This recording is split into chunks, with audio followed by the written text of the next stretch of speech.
Hello hello এদিকে এদিকে এদিকে স্যার এই মাঠে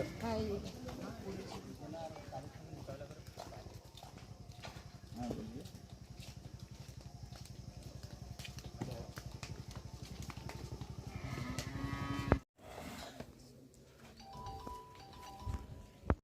আমার বাড়ি সেখানে তোর ভাইটা তোমার তো এইখানে বাড়ি ছিল না পূর্ণ বাড়ি? হ্যাঁ এখানে ছিল এখান থেকে সেখানে তো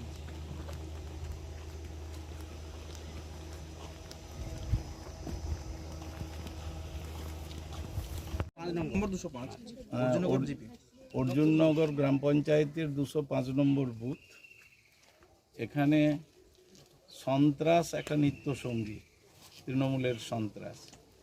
গতকাল রাত্রে কাছাকাছি 100 জনের বাইক বাহিনী মুখে কালো কাপড় বেঁধে বিভিন্ন এলাকার দুষ্কৃতীরা হারমাত্রা জড়ো হয়েছে এবং এখানে যারা বিজেপি করেন তারা যাতে আগামী দিনে ভোট দিতে না যায় 25শে মে, সেই সন্ত্রাস করার লক্ষ্যে এখানে এসে দাঁড়িয়ে মার ধর তিনজনকে আমাদেরকে চিকিৎসার জন্য আজকে ভীষণভাবে ইনজিওর,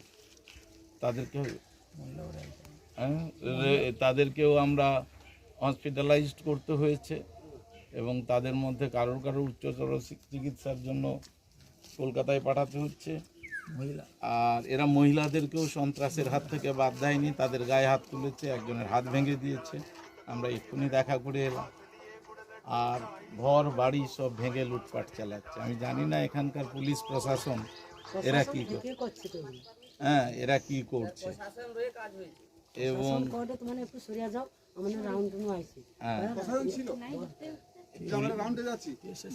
এবং পুলিশ যথাযোগ্য ভূমিকা এখানটায় নিচ্ছে না। তাদের প্রশ্রয়ে হোক বা তাদের অজ্ঞতায় হোক, যেভাবেই হোক না কেন, এখানকার মানুষ যারা বিজেপি সমর্থক তারা সন্ত্রাসের শিকার হচ্ছেন। কারণ তৃণমূল তার যত পায়ের নিচে মাটি সরে যাচ্ছে তত সন্ত্রাসের মাধ্যম দিয়ে ভোট নেওয়ার চেষ্টা করছে। আমরা এই মানুষগুলো কালকে রাত্রে আক্রান্ত হয়েছেন, তাদের সঙ্গে কথা বলার জন্যই এখানে এসেছি।